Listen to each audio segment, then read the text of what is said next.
Some of you probably have in the past seen the movie A Few Good Men that starred Tom Cruise and Jack Nicholson. They have reruns periodically on TV, so occasionally I'll view it again. There's a part of it that I think is really, to me, kind of highlights the entire movie.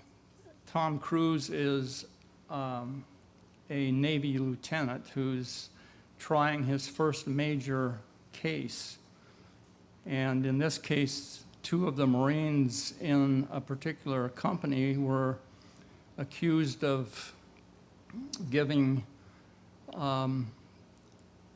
treatment to one of their platoon members, which was referred to as a code red. It was an unofficial way of reprimanding people that were falling behind or were kind of affecting the entire platoon's performance. And in any event, while they were administering this code red to one of the platoon members, they put rags or something in his mouth that, because of an allergy he had, resulted in him suffocating. And so they were on trial for murder. Everyone up and down the line denied that a code red had been issued, including the commander of the base, played by Jack Nicholson. I think the highlight to me was the last 5 minutes of the film, where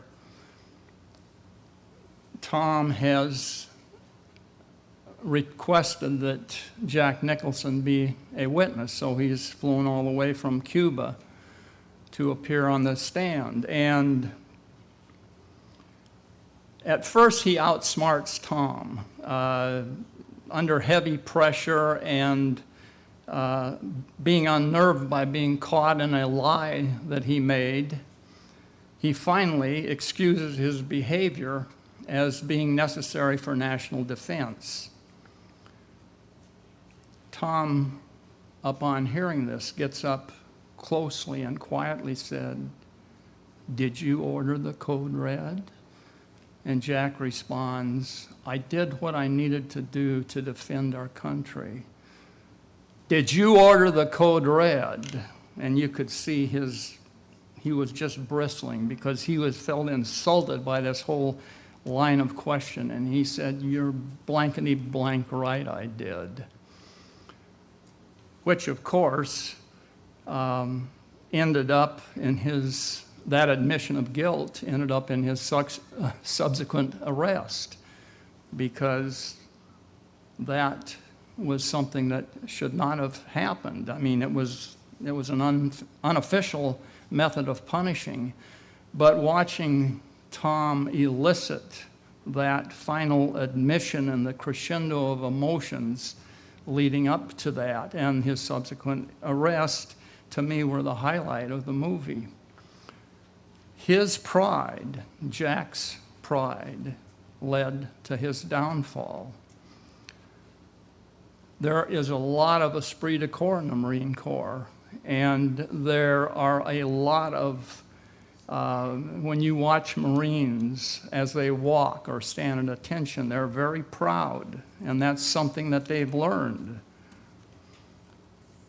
I once heard a minister say that about a certain man in the congregation. He said, "You know, he's never going to speak in this church as long as I have anything to say about it or do anything about it." And I'm not quite sure why he was so dogmatic in that statement. He didn't elaborate on it. He didn't give any reasons for it. This particular man had kind of an in-your-face personality. He was pretty outgoing. He was very vocal. He was never reticent or hesitant about expressing his position, regardless of what it turned out to be. if you were to look at him, you would say, well, he's a typical Class A personality. You know, he's one of the doers, he's one of the shakers of the world. He's out there making things happen. He's doing things. And don't misunderstand, there's certainly nothing wrong with having people like that in the world. I mean, that's one reason that things get accomplished. You need people like that.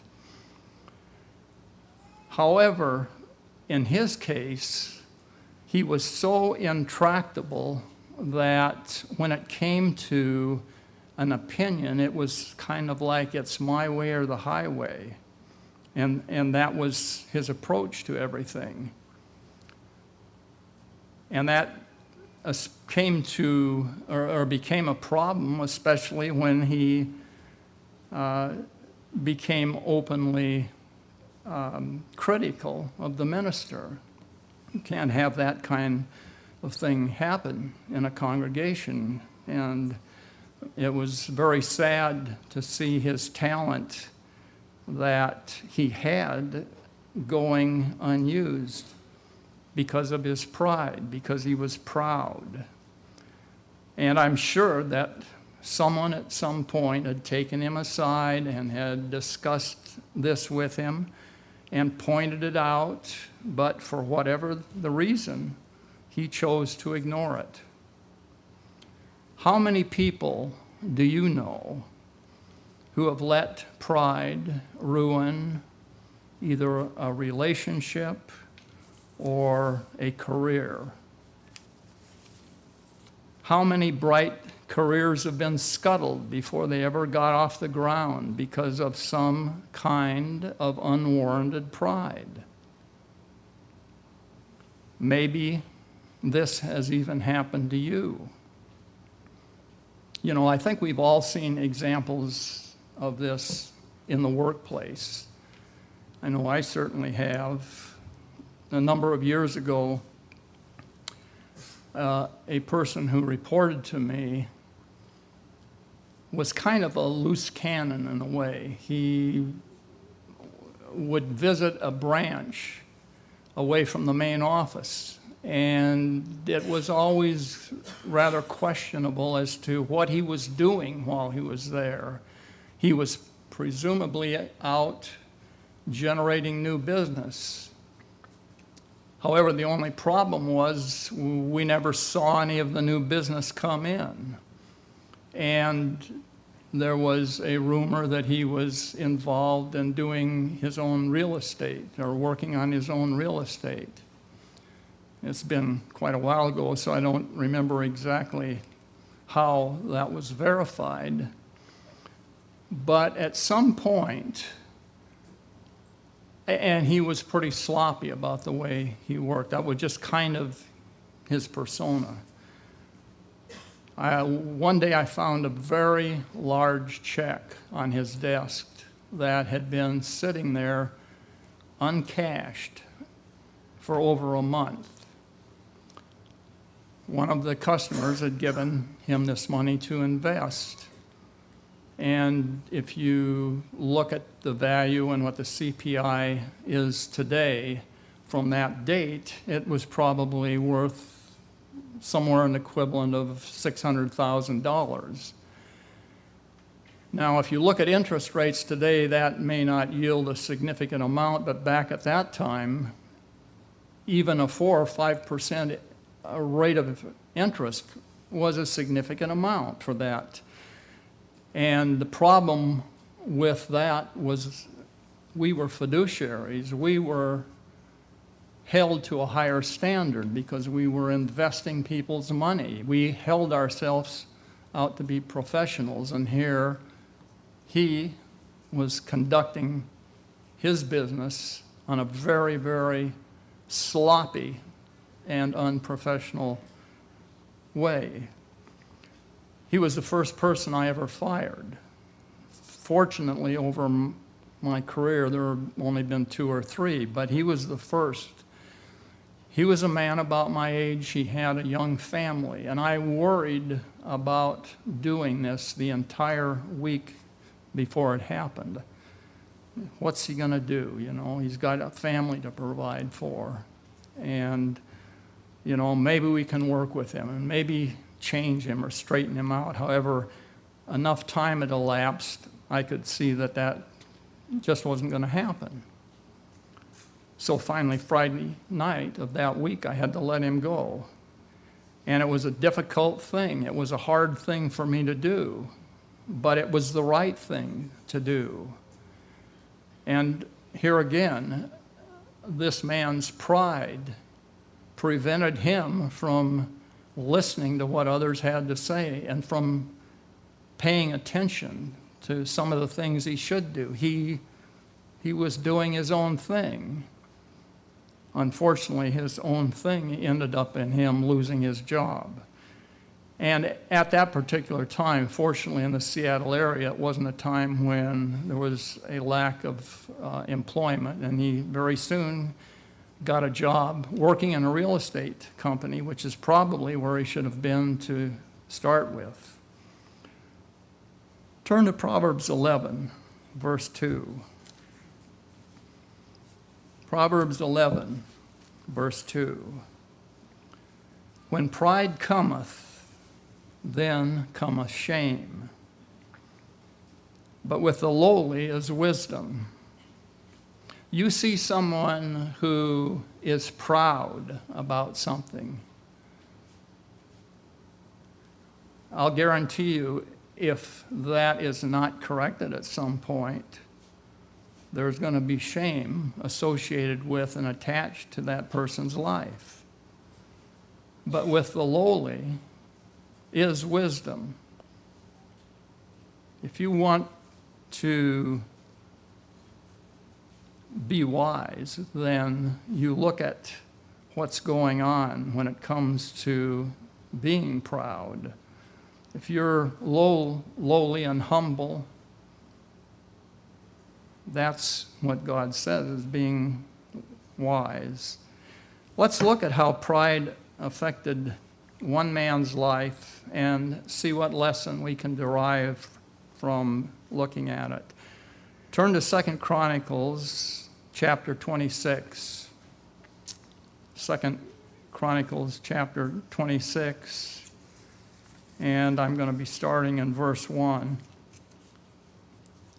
Paraphrasing some of it, reading other scriptures as we go through the story. Chronicles 26, verse 1. Judah made Uzziah king at the tender age of 16. Quite an accomplishment for someone only 16 years old. And, verse 3, he reigned for 52 years. So he had a pretty long reign. When you look at the different term of years of the different reigns of the kings, this was one of the longer ones. Verse 4, and here was one of the reasons.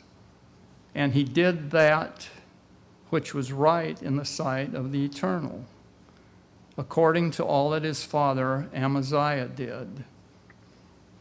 He was young, but he had paid attention to what his father was doing as he was governing. He looked at the decisions he made. He looked at how he did things. He looked at how he depended on other people. He looked at the people who gave him advice.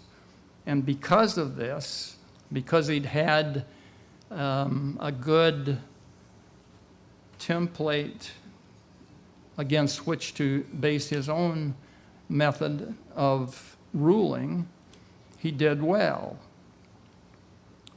Verse 5, and also, in addition to that, he sought God in the days of Zechariah.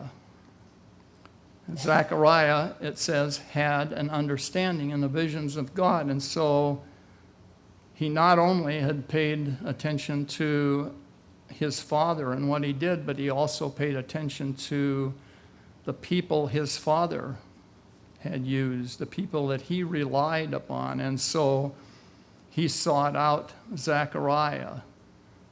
And continuing on, as long as he sought the Lord, God made him to prosper. So right there is kind of a key to what happened with regard to his rulership. As long as he sought the eternal, God made him to prosper. And he did this in a variety of ways. In verse 7, it said God helped him against the Philistines and the Arabians. He was successful in war, in conquests, to the point that in verse 8, the Ammonites gave gifts to him, probably paying him to stay away from them because they didn't want to engage in war with him. They'd heard and they'd seen what had happened to these other nations. And because of this, it says his name spread abroad as far as Egypt, for he strengthened himself exceedingly. And jumping down to verse 15, he made in Jerusalem engines invented by cunning men. And so here again, he understood one of the principles of managing, that you never do it all yourself. You need to rely on other people. You need to be able to delegate. And when you see someone that's talented and capable, you try to use that person. In this case, these cunning men had a corner on the engines of war. And they showed him, if you put these up on the towers and upon the bulwarks, you're going to have an exceptional advantage over anyone coming against you because they're going to be so high, you're going to be able to throw them further, and they're going to be having to shield themselves. So they not only have to be concerned about something coming from the ahead as well as coming in front of them. So these men really understood, and they knew how to devise effective weapons. And in any event, since he recognized that, he selected them to provide him with these engines of war. And it said his name spread far abroad, for he was marvelously helped till he was strong. Marvelously helped by God, of course, till he was strong. And that is what happens a lot of times with people when they're just starting off and they need help from other people and they can't rely on their own ingenuity to do different things because they don't have enough experience. They seek out help. But also, there's a danger in reaching a point where you feel so strong and you feel so much in charge and you feel so much like you know it all now. There's nothing that anyone can tell you. And it said in verse 16, but when he was strong, his heart was lifted up to his destruction. You know, as I said, at some point in his journey, and as he became enshrouded in the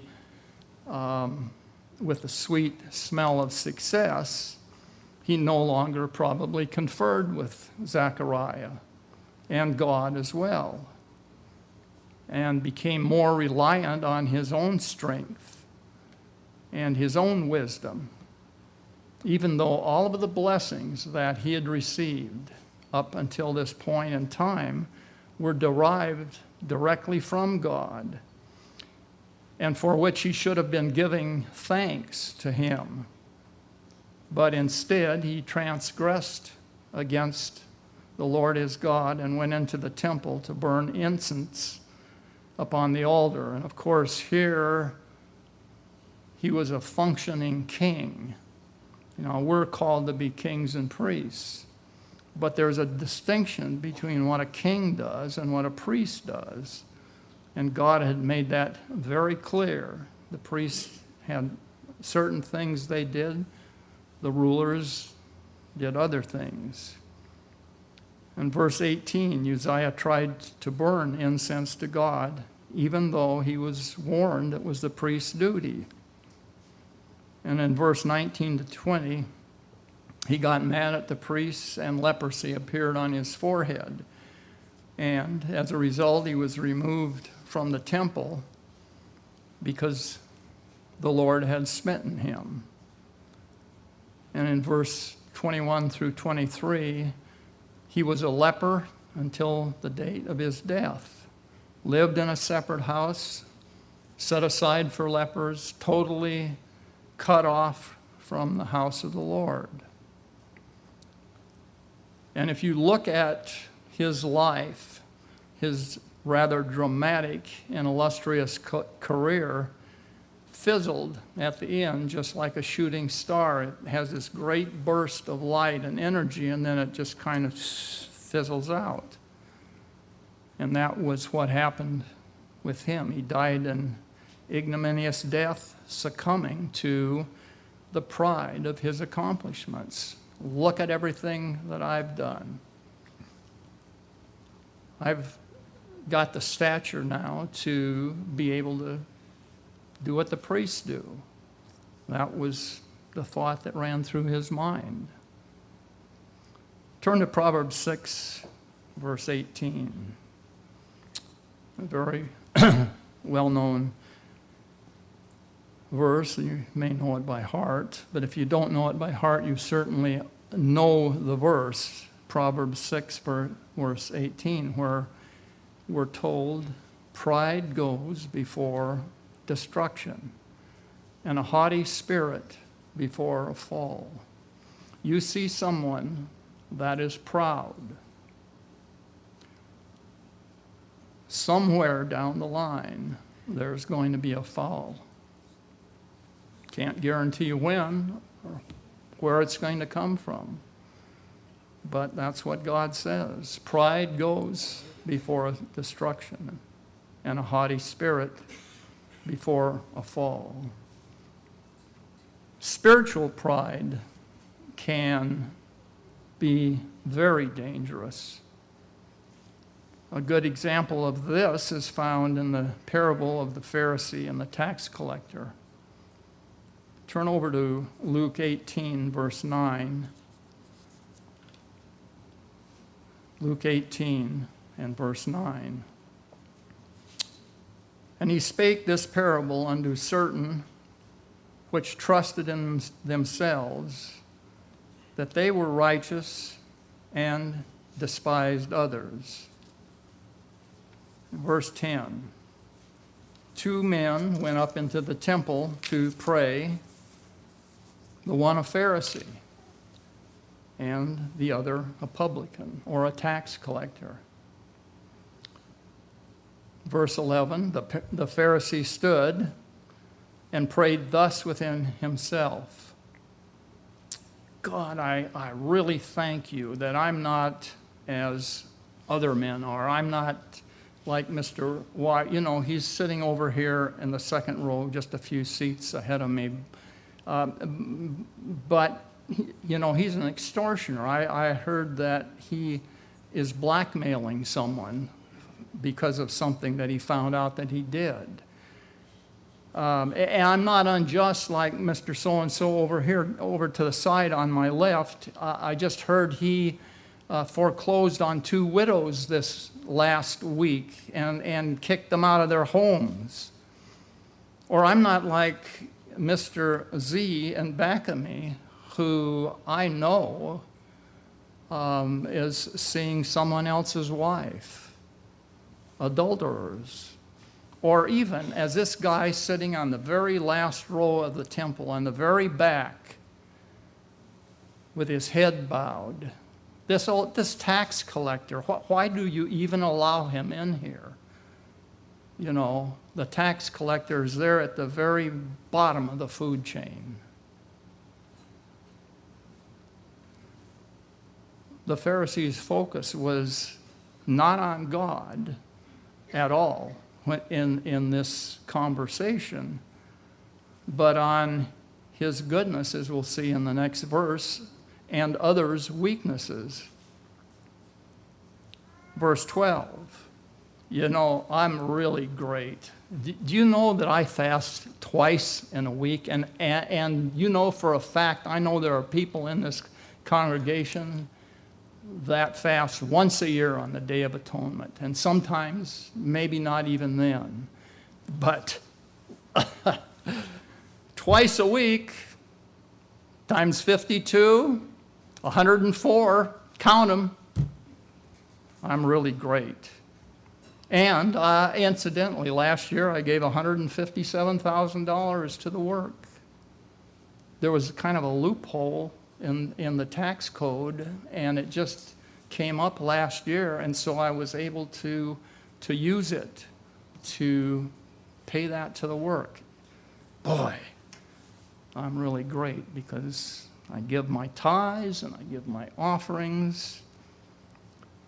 Verse 13, and the publican standing afar off in the very back of the temple, on the very back row, not even looking up, not even so much as raising his eyebrows,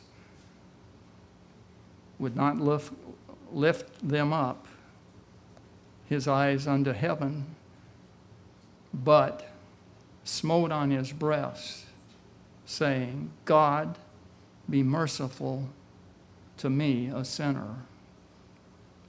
Have you ever been so distraught about something that's happened in your life? A death in the family, a divorce, losing your job or something, but something so totally devastating that you physically can almost feel what he was saying. You can feel that physical pain. It's really an emotional pain, but sometimes it manifests itself in a physical way that you just feel like, how come it happened to me? You know, why is this going on in my life? God, be merciful to me, a sinner. He was so painfully aware of his sins, he couldn't even lift his eyes up as he stood at the very back of the temple, far from the altar.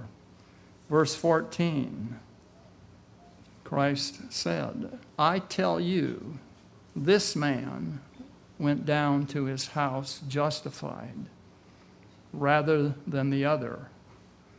And then this next part of the verse is something that is a principle so profound and so true, and it goes back to something I said earlier. But you cannot violate this. For everyone that exalted himself shall be abased, a guarantee. You think you're proud about something?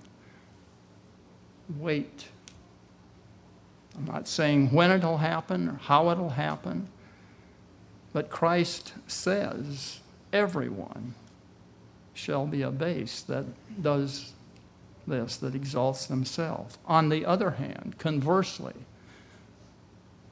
he that humbleth himself shall be exalted.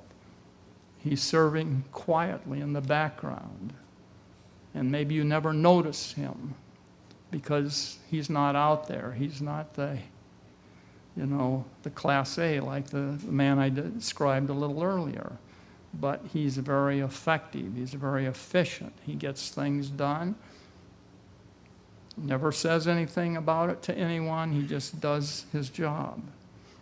He that humbleth himself shall be exalted. And this was directed at those who trusted in themselves because they thought they were righteous. They were quick to point out all the things that they did or were doing and treated everyone else with contempt.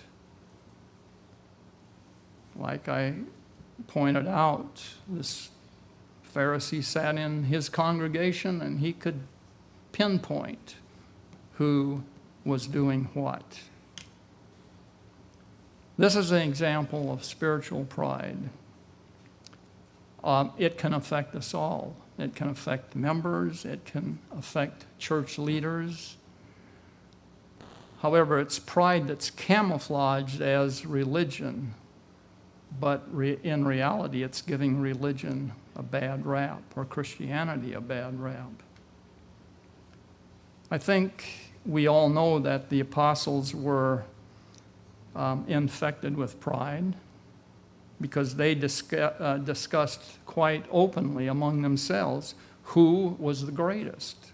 Who was the greatest among them? Turn to Luke 22, verse 24. Luke 22, verse 24. We'll touch on this. And there was also strife among them, which of them should be accounted the greatest.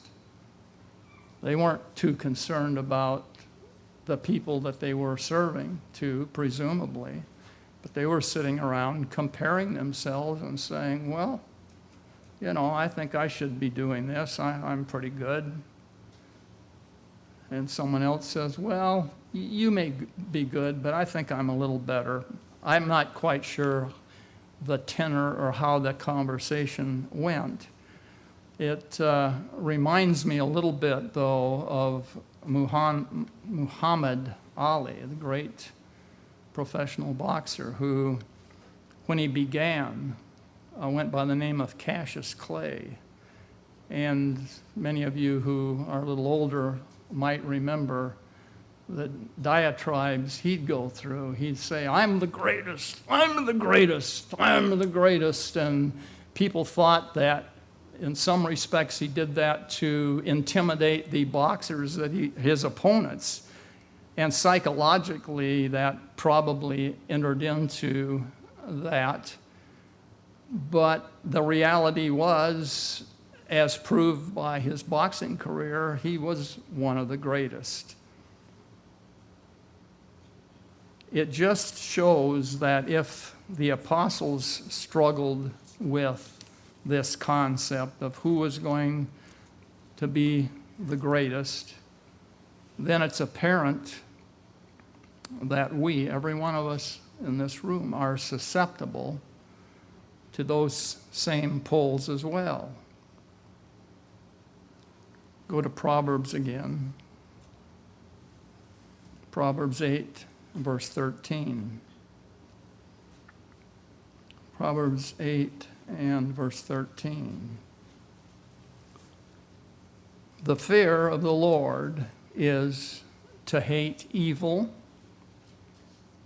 pride, and arrogancy, and the evil way and the froward mouth do I hate.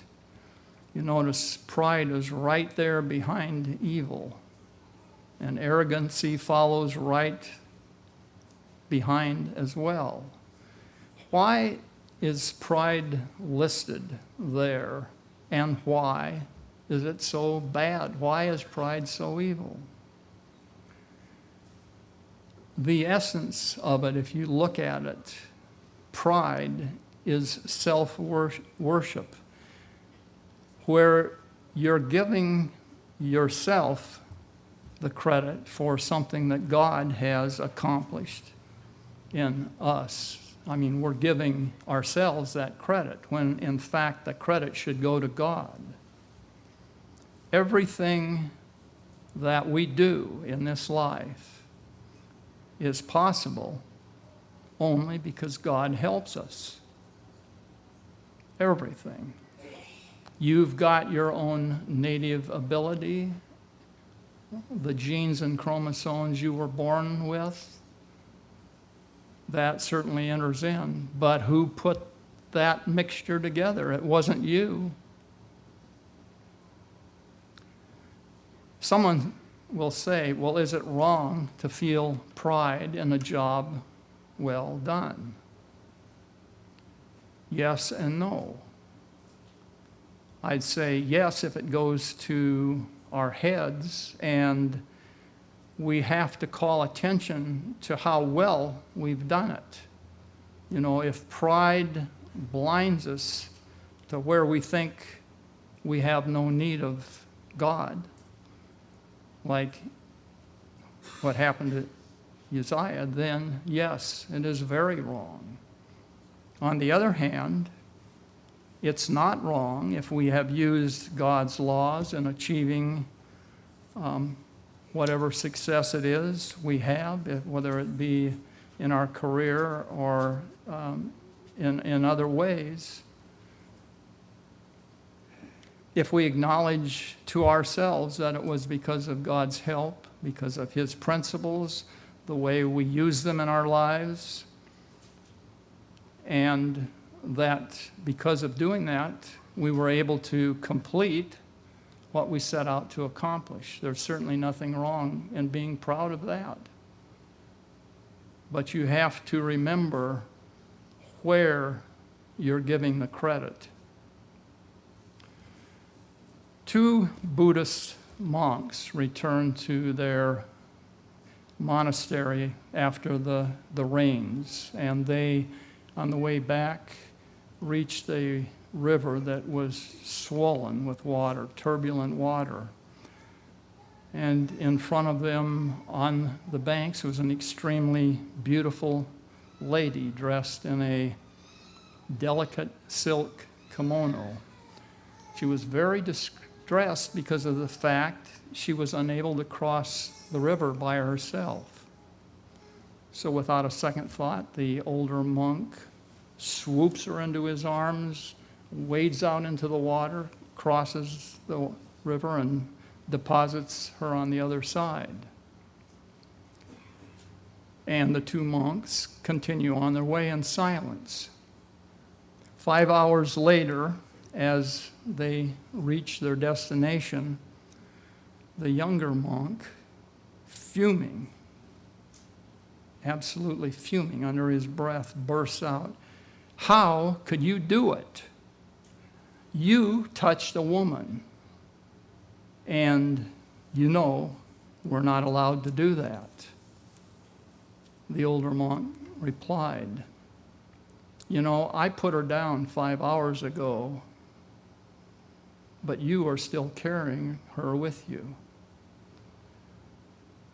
You know, there's an enormous amount of wisdom in his observation. Pride leads to self-righteousness, and you've seen the end result of that. Don't let it infect or effect you. If you are carrying anything now, drop it, forget it, and never, ever pick it up again.